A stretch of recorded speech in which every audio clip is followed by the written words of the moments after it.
How's it going, guys? Keegan McClung here, and I'm here with Jesse from the North Store. And today we're going to try a new version of Meet Your Budtender. We're just going to smoke some weed, and we're just going to talk. So hopefully it should be a lot of fun. So let us know what you think.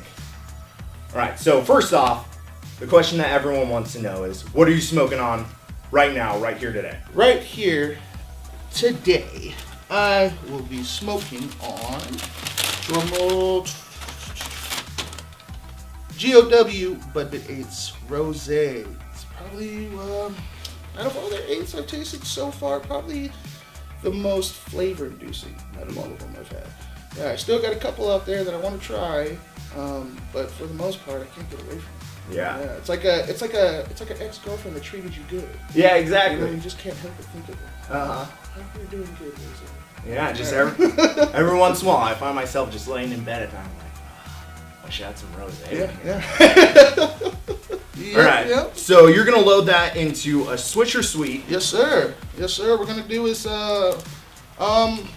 was the first method of smoking that I had ever partook in, and it just stuck with me over the years. You know,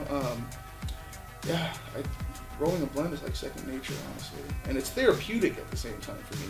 Like people laugh at that, but I really do. Like I sit there, and as I'm breaking up bud and splitting down the swisher, I'm like, oh yeah, my day went like this. I could have did this. No worries, we're rolling a blunt right now. Yeah. Yeah, it's the same thing when I clean my bong. It's just, Yeah. It's very peaceful, and you can just think about, you know, just whatever happened during your day. It's funny because when I'm cleaning my bong, everybody knows because you can smell it. Yeah. But I'm the only one who's like, oh, it's not that big of a deal. I'm cleaning my baby. Yeah, exactly. You got to keep it clean. Exactly. Now, do you name your bong? Yes. Actually, the first bong I ever had, I just named it Trainer. That was the name of that bong. And then, I've named them over the years. My favorite one was one that my brother had come up with, and it was the name Aloysius. Okay. And it was aloe, and then the word aloe, and then wishes. And I was like, that's a really good one. I'll stick with that one. Yeah. I like that. Yeah. You got it, Swisher Sweet. Yes, sir. Now, these, this is just the original flavor. Now, my current Swisher of choice are the diamonds. Those are unsweetened, so it's the best way to roll a blunt while being able to taste as much of your bud as possible. I also like to carry around this little dandy guy. It's an easy split for those who can't necessarily split their swishers easy. In one end, out the other, guts exposed. I first learned how to roll a blunt from my cousin in California, back where I'm from. Shout out Dominique. She handed me a big sack and a bunch of swishers, and she said, we can smoke after you finish rolling all these blunts. And I was like, okay. It took me forever, but eventually I got it. Nice. Yeah. I'm smoking on some Daddy Fat Sacks. Charlotte's Web. It's just a 0.5 gram pre-roll. It was recommended to me. I just said I wanted a CBD pre-roll. I was told that this was the best one that we had right now at the downtown store. So go ahead and check that out if you're into CBD pre-rolls. And so I know a lot of people are very passionate about their the wrap. Yeah. So you're into the Swisher Sweets. Yes, what sir. brought you to that instead of like a Zigarello or a Backwoods or whatever? Well, when I first started rolling blunts, I was, when you first roll, you kind of don't know right off the bat how much you should put inside a blunt or anything like that. So whenever I was using wraps in the beginning, I was finding myself putting way too much bud into the wrap. And I'm sitting there, I don't mind smoking monsters this big, but not all the time, So it just, not only that, swishers, I feel like they tend to hold the shape of the swisher. I used to do a lot of walking through nature while rolling a blunt. So being able to, for the swisher to hold that shape as I'm walking makes it a lot easier. As with a wrap, they tend to be a bit flimsy. And then I don't know, a swisher I don't have to dry out. A wrap every once in a while I have to dry out. Yeah. They're just a bit too... They're very wet. Yeah, very wet. Yeah. Does swishers only come then preloaded like that? Yeah. They at least I haven't seen swisher wraps. Especially in California where I grew up, like when I first started smoking, flavored swishers were all the rage. Okay. You know, everybody, if your blunt wasn't rolled in either a grape or a blueberry swisher, most of the time people weren't going to smoke it. And I was one of those guys where I was just like, why would you use a regular swisher? Da, da, da, da. And then I discovered like actually the taste of bud, and you know how everything has its own flavor profile, and realizing that flavored wraps just take away from the taste, in my personal opinion. Right. Yeah. I know there's a lot of people out there who do prefer them, and you know, to each his own. That's for sure. Favorite swisher I've ever had. I don't smoke the flavored ones anymore, but my favorite flavored one was the Swisher Wild Rush. Okay. It tastes exactly like cherry Kool-Aid. Ooh. Yeah. And the nastiest one I've ever had, which, funny enough, they discontinued them years ago, is a tequila flavored Swisher. Yes, that's exactly the look that you should have on your face when people tells you, tequila flavored Swisher. Yeah, it was bad. It was Man, I guess maybe I've just never been a big drinker, but I've never ever been like, man, I love tequila for the taste. Yeah, like I've had some pretty good cognac wraps, cognac flavored wraps. Now those are pretty good. They taste like honey, but yeah, for the most part, just don't. Growing up in California, what part of California were you from? I'm from the Bay Area. My father is from San Francisco area. Okay. I grew up about 25 minutes outside of San Francisco in a place called San Pablo, California. And I grew up there. I actually was born up here in Fort Lewis, moved down to California from where my dad's from because he was in the Army. That's how he ended up meeting my mother. Moved down there before I was a year old and stayed there until I moved up to Spokane June 17th, 2007, and it was like 8 o'clock when we landed at night. Didn't see anything, it was all dark, and then the next morning when we woke up, seeing all the trees and everything, and I was like, this is crazy. This is crazy. Yeah. So for the longest time, like, I gotta admit, I bounced out during the winter times up here for the first like 3 or 4 years. I went back to California, but I'm up here now. Yeah, I can definitely say like I've made my home up here for sure. Good. Yeah, and I definitely feel like not like a second home, but I feel like at home. Good. Yeah. Yeah, I lived in LA for a year, and I loved living in California. There is just so much to do down there. Yep. But one thing that I never tried California bud.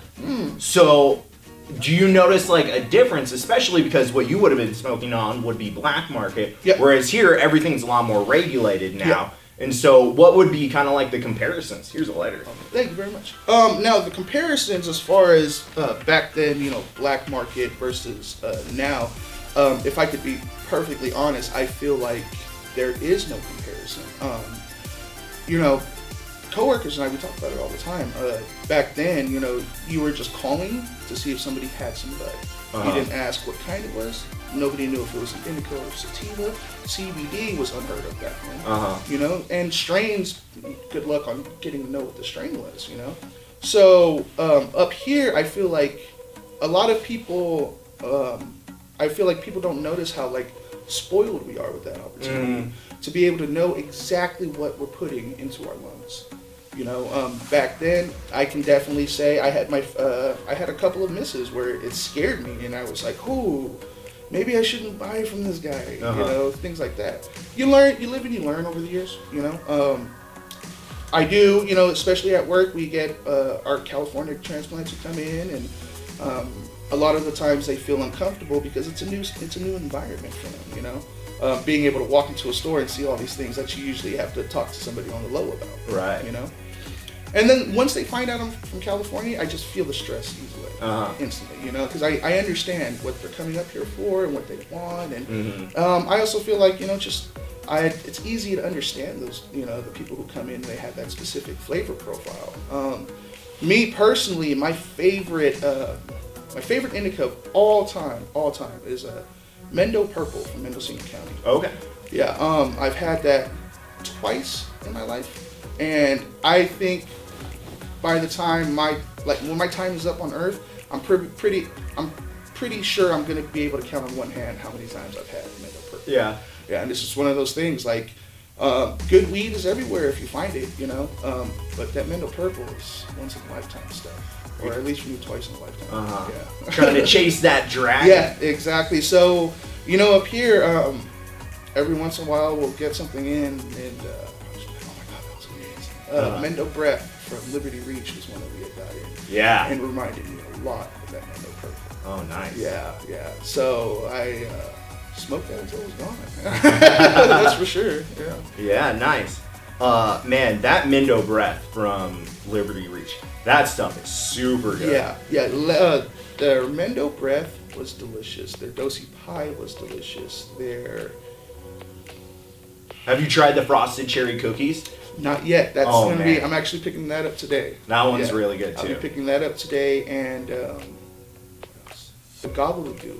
Ooh, I haven't tried gobbledygoo yet. Yeah, it looks just pristine. It looks so good. Yeah, like seeing your prom date for the first time. Yeah, you're like, oh. Yeah. That's how it was. What is kind of like your usual day like as far as smoking? Mind if I steal that from you? Okay. My usual routine of smoking. I used to be a really big social smoker. I had a bunch of friends. My brother, I have 7 sisters and 1 brother. So my brother and I are thick as thieves. So, you know, he was my smoking buddy. The Tonto to the Lone Ranger type stuff, you know.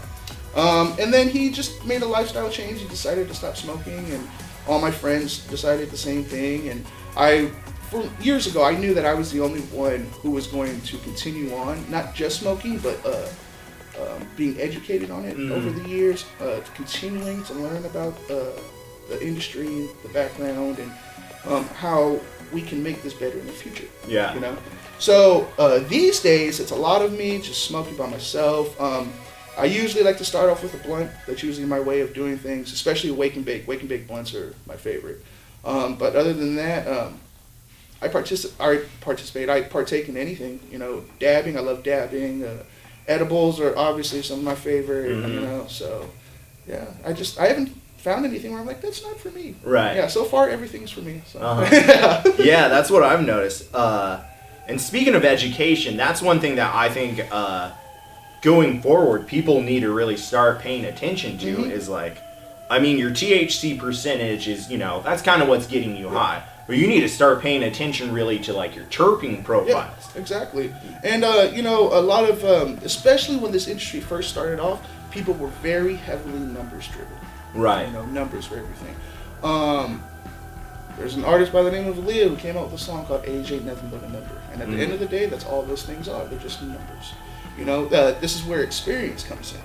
You know, I can pick up something and I can look at it, yeah, maybe it's got a low percentage between 13 and 16%.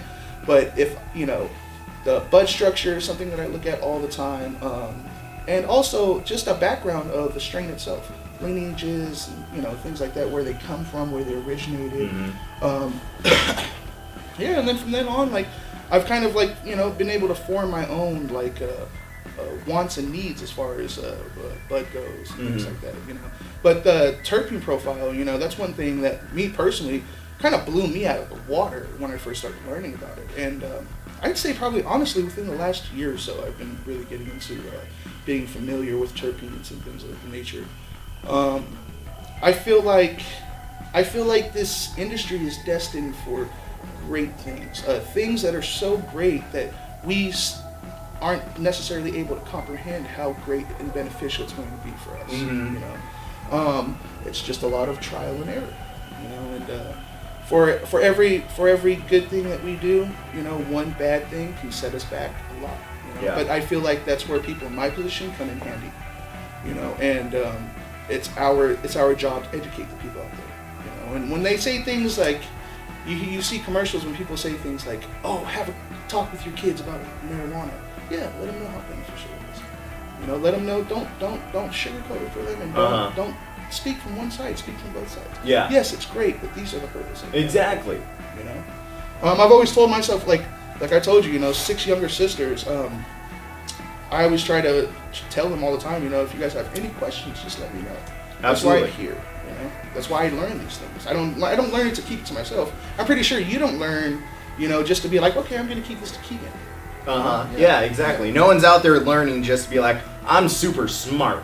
I don't want to let anyone else know about that. Nobody has to know about this. You know? Yeah. What has been your favorite so far? Like, do you have any favorite farms yet?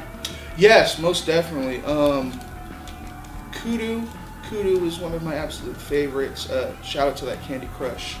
Some of the best. What else? There's so many good ones. Of course, Smoky Point Productions. I actually had a wake and bake with some of their space berries this morning. Yeah. And that space berries was la-di-da. I really like that. Another good one. GOW, of course. Yeah. Western Cultured is another good one. Legendary Laboratories. Their White Walker Kush was amazing. And you know what's funny is that, especially where I work, a lot of the stuff that we get that is like delicious to us, we don't find ourselves. It's coworkers telling us, like, hey, you guys should check this out. One of my coworkers, Cameron, great guy. He knows the type I like to smoke. You know, so he introduced me to that White Walker Kush. What else? The Candy Crush. There was another one he had introduced me to. I can't remember off the top of my head. But every time he's like, Jesse, you should try this. I'm like, I got you, Cam. Right. I know right off the bat, like, Cam's got me. Yeah, that's the thing. When I go into dispensaries, I don't ever ask for anything specific. I'll just say, I like X, Y, and Z. I'm looking to feel like this. What do you got? I feel like going in specifically being like, I'm going to pick up, an eighth of green crack. Green crack might be your favorite, but your bud tender might also know about something that's even more fire for you. Perfect example. I love the green crack from Kudu Farms. That's my favorite sativa. I used to be so pro indica that I never smoked sativas until I tried that green crack, and I was like, okay, there is light on the other side. Yeah. So we were out of that green crack, and Cameron, same guy who's recommended tons of great strains to me, says, hey man, Artisan has this space green that's very, very similar to that green crack. Maybe you should give it a try. And boy, was that guy not lying. Yeah. I was like, ooh, okay. Yeah. Okay, I like that. Artisan's another good one too. They're Grape Ape. Yes. Yeah. Grape Ape. Shout out to the Artisan's Grape Ape. We were discussing earlier. We both think that this might be one of the best tasting strings out there. By far.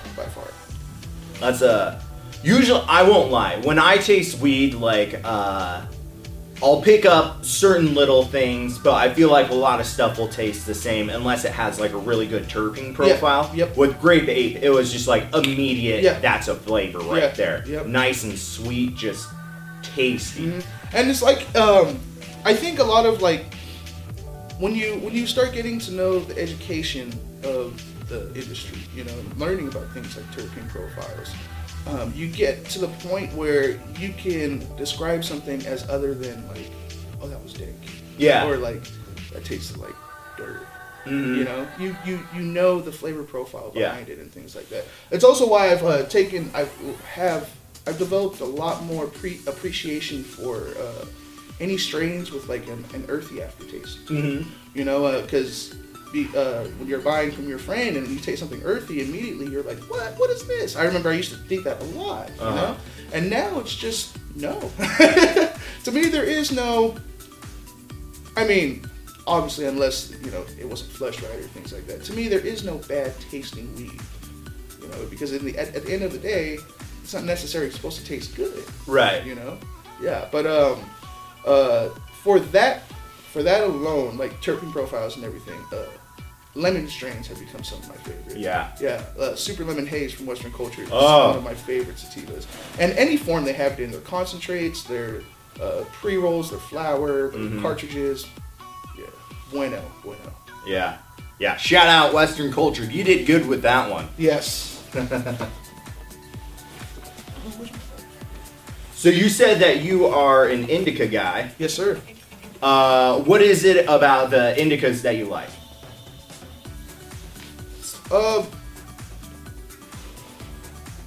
It's from like years of like, I played football in high school and I was quite reckless as a kid. I think I grew up in the times of Jackass.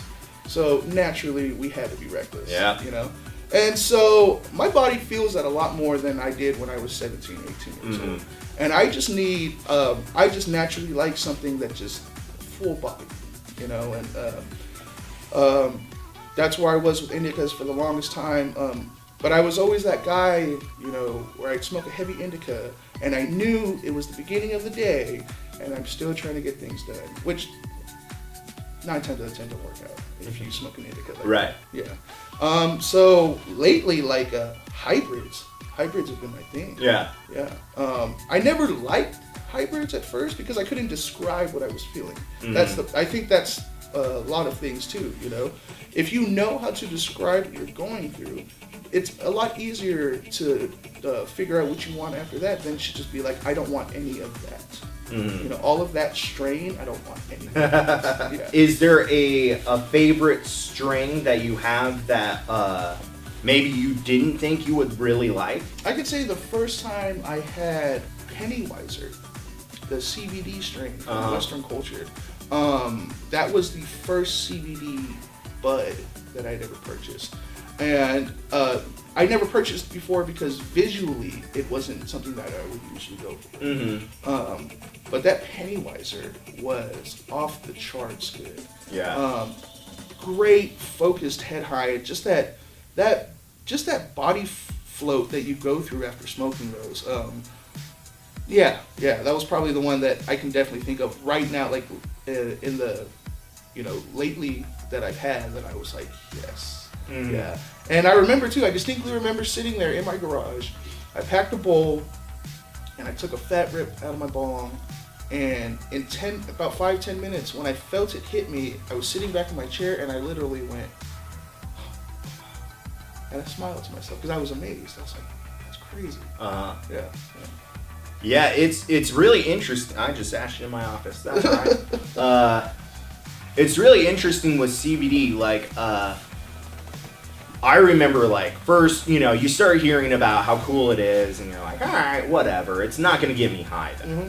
It has a high of its own.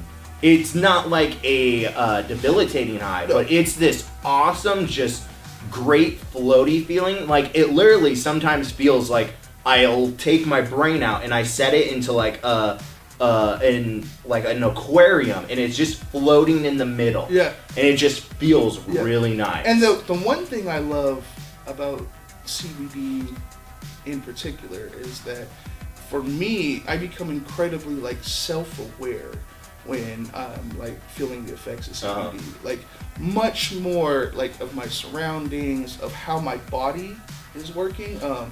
I know it feels like you know, like when you have aches in your knees and you're walking around and then all of a sudden you don't feel the aches at all, you notice those things. Yeah. You know, yeah, like I've torn my ACL 3 times, and it was years until I was able to run full speed.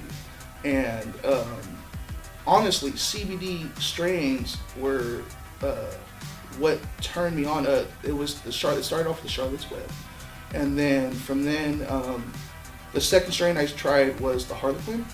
And then it was just concentrates from that point on. You know, just tons of different kinds of CBD concentrates. Have you done Amazing Grace from Bodhi High? Not yet. I have not had that one. The one that I'm currently on right now is the Midnight Rambler from Ravengrass.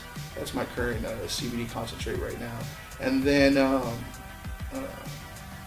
I did pick up the AC/DC cartridge from Bodhi High, the newer one. Those, my friend.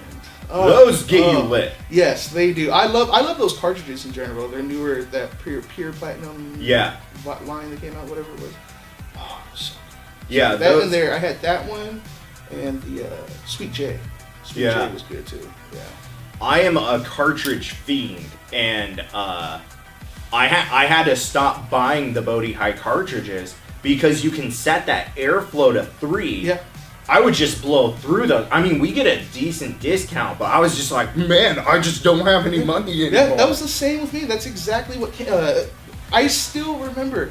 The Sweet J was the first one that I picked up, and I hooked it on my Ganesh vape pen and opened all 3 holes and hit that preheat mode, and it stayed on for 15 seconds, and it's very misleading because with the airflow, you don't realize how thick of a hit you're getting out of that cartridge. And obviously, I didn't make it through the 15 seconds. Right. Yeah. But it was gnarly. Yeah, like in a great way, though. Yeah, absolutely. Yeah. Those are some grade A cartridges. So basically, I suck and I didn't pay attention. The card was full, so you missed out on some good conversation. But we've got more weed. So how is that rosé treating you? Oh man, pretty damn good right now. I've got a really, really nice focused head high going on, like right behind the eyes. Good. Yeah. And as I'm smoking more, I can kind of feel it drift down my neck into my shoulders. Very relaxing. Not in like an indica sense, but just like a calming. Yeah. You know? Yeah. That's what I'll say about this. I was just getting ready to ask you, how is that? The Charlotte's Web, it's just very relaxing. I've been working out, also known as randomly going to the gym because I'm like, I'm gonna lose weight this year. And like I've been having really I feel perfectly fine now. Yep. Just great. And one thing I'll say is that I really like is that I don't know about you, but mine is super smooth. I haven't had to drink any water yet. Neither have I. Yeah. And I think I've coughed maybe once or twice. Yeah. Yeah, it's just everything's good. that GLW is just always so good. And so you have the bud bits. Yes, sir. I feel like because I didn't even know about the bud bits until one of the bud tenders told me. But can you talk a little bit about the gospel of bud bits? We can definitely praise the bud bits for a minute here, ladies and gentlemen. GLW, as great as their bud is, they have these secret things. Well, not necessarily secrets, but they're bud bit 8s. Basically, what they are. This rosé is from the exact same plants that you would see in their regular 8s that you see in the store. They're just these smaller buds off the same plant, and they go for $25. And like I said, there's no drop off in quality, just size, you know. So unless you're buying your weed for the gram, as they say, that's a killer deal right there. Yeah. I will say though, GLW has some extremely beautiful buds. They really do. You know, they say the key to knowing that you've had some great bud is that you didn't even think about taking pictures of it before you smoked it. That's always the good ones. And then I find myself sitting there like, oh, I guess I should have taken a picture. Yeah. Yeah. You know? Yep. Yeah, I always try and buy all of my weed right at the downtown store because I try and all of the photos on the Instagram, I'd say 95% is just my personal stash. Yeah. So that's just whatever I'm buying. Yeah. And so I always try and, bring it over and take a photo. Yeah. And then every once in a while, like, I'll buy some from the Valley or the North Store, and I'm like, all right, I can't mess this up too much because I need to take a photo of it. I'll just tear right it. Like, I bought an 8th of grape ape, and I was like, oh, I need to take some nice photos of this. But first, I'll just try a little bit. Just plow through that. Yeah. And I had to stop myself halfway through and just take a photo and be like, this is for work. Yeah. And, at first, I have to admit, when I first started off, and with everybody, the amount that everybody's always asking me, have you tried this? Have you tried that? Do you smoke? Do you try this? Or things like that. It was a bit overwhelming at first for me, because I started off quick when I started working here. And when I finally got to the point where, I was like, okay, I've had, basically everything that people are talking about. I'm at that point right now where I can talk about things that I've personally tried, I never like to, unless it specifically fits into what the customer is looking for. I never want to recommend anything that I personally tried because I feel like I'm trying to force something on them, But if they give me a chance, I always say that to customers, next time you guys come in, maybe you should take a look at this, or take a look at that, There's been a lot of times, there have been people who have come in and told me that I've been wrong, but way more people have come in and told me how great of a choice that was. Right. Good. And I feel like, years of doing this on the low, and then learning about it, and it's paying off Yeah. Yeah. I don't do a ton of blunts, and so when you run the lighter over it, that's just sort of like locking the shape in. Yes, sir. Yes, sir. Yeah, it kind of helps, and also helps seal your blunt. You know. Okay. Yeah. I remember the first blunt I ever rolled with friends. We rolled 3 of them. I rolled the last one, and my friend rolled the first 2, and they literally fell apart as we were smoking. Right. Yeah, like I remember it opening up and then the weed just like tumbling down. And I was like, what? So when you first started smoking weed, how did you do it? Was it like a joint or what was it? No. The first time I smoked was with my brother and my cousin, and it was the good old pop can. Oh. Yeah. We hotboxed a little. It was like a Z28. We hotboxed that and got so ripped. My brother and I ended up splitting a cheesecake, and we both hate cheesecake. The power of marijuana. It makes you like cheesecake. Yeah. And the funniest part was the guy who owned the car lived with us. His name was Hans. And the next day, my cousin comes to us and he's like, hey, I think Hans knows that we smoked. And we were like, why? He said, Hans walked outside and then just stood outside the car and opened the door and closed it. And then he called my cousin David. He was like, David! So David came over there. He was like, yeah. He was like, I think Jesse and JT smoked in the car. And David goes, huh? And he goes, yeah. And it smells like they used it and smoked out of a can. And we were so spooked because we were like, how did he know that we smoked out of a can just by the way the car smelled? So like we didn't say anything about it for the longest time. And we didn't smoke for like another 3 months. We were so scared. Yeah. And then my cousin, I just started smoking with her every night. I worked at Hollywood Video back in the day. Yeah. And that was our thing. She would pick me up and we would just drive around and smoke. That was like super consistent. Every single day. So, can you sort of walk us through like what's your normal day like when you're working as a bud tender, and ultimately, why did you become a bud tender? I initially became a bud tender. First off, I started when the dispensaries were still around. Started off in a dispensary. Once all those had closed down, I made my way over to the processing side.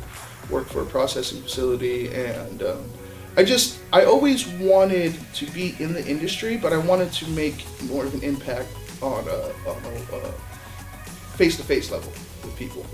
And so I live out in the valley, so I would go to the valley store all the time, and to the point where they knew me by name when I'm going there. And then one day I was like, hey, you guys hiring? And they were like, yeah, you should drop off a resume. I ended up dropping off a resume, and I think 8 months went by. And I just, stayed on top of it. I kept the options open, and then got a call from Becca one day, and I was very reserved on the phone when I talked to her, and she said that I had an interview. But as soon as I hung up the phone, I lost it.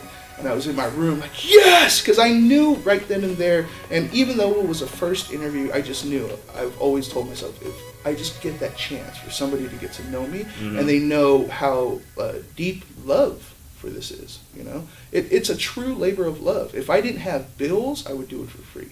Unfortunately, I've got, a lot of those. Right. So, and then I went from there, and then...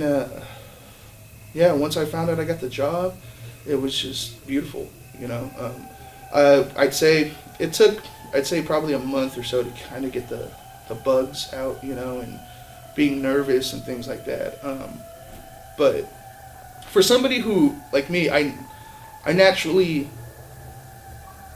I kind of flounder in front of people, especially the bigger the crowd, But in this industry, I kind of feel like the bigger the crowd, the larger the impact that I can make. So like when stores get busy and there's tons of people around and people have got questions, the best thing that I can do is to answer those. Yeah. And it's so great to me because I work in a position and around great people. My coworkers are just so knowledgeable. This is probably the first place I've ever worked where I have no qualms about asking my coworkers questions that I don't know. Right. You know, and knowing that I'm going to be able to get that answer that I'm looking for. Mm-hmm. It's such a beautiful thing. Well, I feel like we really all are here for the bigger purpose, and that is to educate the people. Yeah. You know, and also, obviously to give them some great bud. And, Yeah. You know, some great ways to get stoned. Uh-huh. Yeah. Absolutely. Your favorite things to do when you're high? Music. Honestly, music is some of the best remedy when I'm stoned, and like new music, you know, not old, like not rehashing music I haven't heard in a while, but always trying to find something new. What else? Drawing. I do a lot of mobile gaming. So usually when I'm stoned, I'm sitting there listening to some new grooves and playing Marvel Contest of Champions on the phone. There you go. That's pretty much how that goes. Shout out to Redemption. That's my alliance.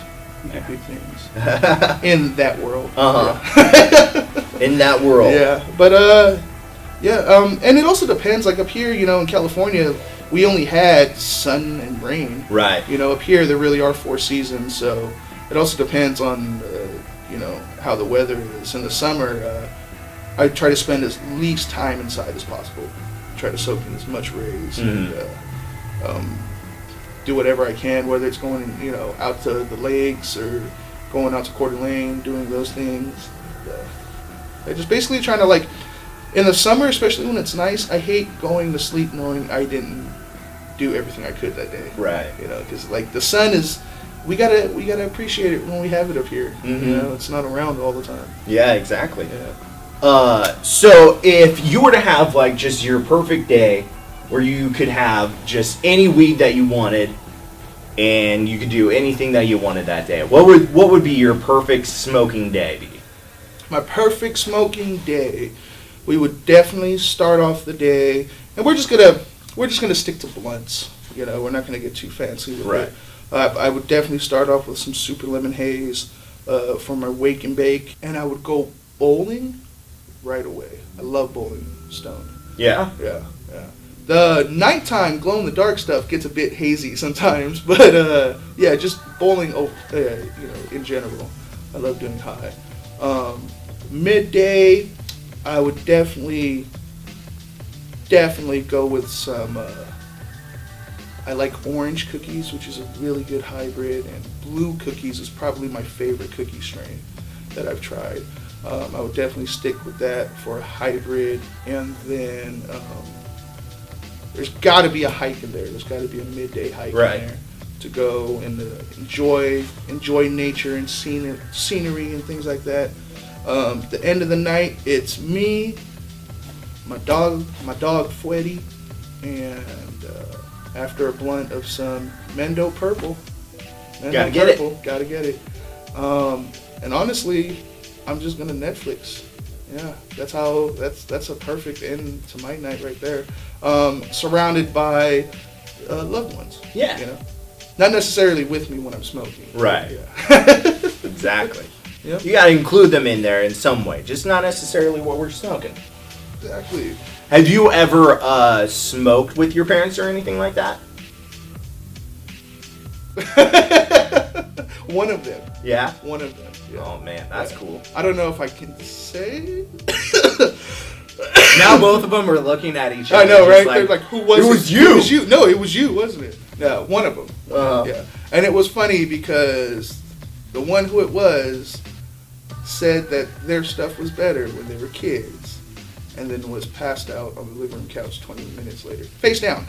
Right. Yeah. They always say it was so much better back in the day. Yeah. And then you see like the High Times top 10 strings of the 70s. And you're like, I didn't realize we were just looking at 70s Bush right now. Yeah. Have you seen those pictures too? Those are gnarly. Yeah, I don't think I'd smoke that. No, I think. Oh my God, I think if that was me back then, I would understand why people didn't want to smoke. Yeah. You know, like, Yeah. You'd have to do a lot of convincing me to get to for me personally, to try it. Yeah. Like, if somebody knew about all the properties about it back then, how it looked, it would still take a lot of convincing. Yeah. He was like, I swear it's gonna help you. I don't believe that. Nothing that looks like that is gonna help you. Nothing. That is clearly not good for you. We've learned that you're Team Indica, basically. Yes, sir. You love blunts. Yes, sir. Your perfect day is out with nature, hiking, ending the day with some loved ones, Fwetty to the dog, and Netflix and chill. Netflix and chill. So- Solo Netflix. Solo Netflix Yeah, and chill. Yeah. With Fwetty the dog, though. With Fwetty the dog. I mean, there's nothing better. You gotta have a good cuddle buddy. Exactly. So what else is there? Or is that it? As far as my life goes,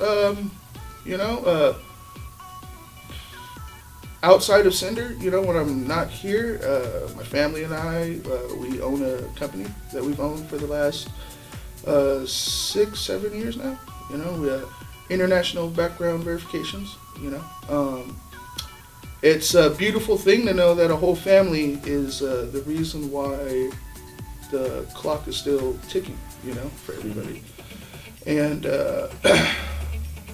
I think, especially now, with the way that the younger generation is getting and how more self-centered people are becoming, the idea of family and bond and that kinship is rare.